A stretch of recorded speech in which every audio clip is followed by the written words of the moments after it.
In our previous video, we learned how to find the least common multiple, LCM, by the prime factorization method.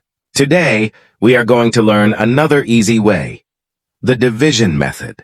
We take some examples to understand this concept. Now let's find out the LCM of 20 and 30. In this method, we divide the given numbers by prime numbers like 2, 3, 5, until all numbers become 1. Now write the numbers side by side, 20 and 30. Start dividing by the smallest prime number that divides both numbers, or at least one of them. First, divide both numbers by 2 and we get 10 and 15. 10 is divisible by 2, so take the prime number 2 again and we get 5 and 15. 15 stays the same because it's not divisible by 2. Now we have 5 and 15 and both numbers are not divisible by 2, so we take 3 as a divisor because 15 is divisible by 3.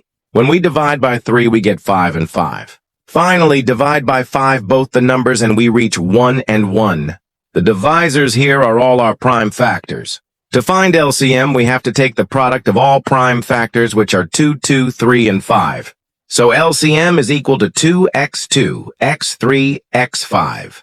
To get the final result, multiply all prime factors. Now multiplying 2x, 2x, 3x, 5 will give us 60. So the LCM of 20 and 30 is equal to 60. If you're enjoying this video, don't forget to hit the like button, share it with your friends, and most importantly, subscribe to the channel. Now look at one more example to find out the LCM of 25 and 100. Write the numbers side by side, 25 and 100. Start dividing by the smallest prime number 2, because 100 is divisible by 2. When we divide by 2, we get 25 again and 50. Now divide by 2 and get 25, 25. Here both numbers are the same and divisible by 5 now, so we take 5 as a divisor, divide both numbers by 5, and we get 5 and 5. Finally, again divide by 5 both the numbers and we reach 1 and 1.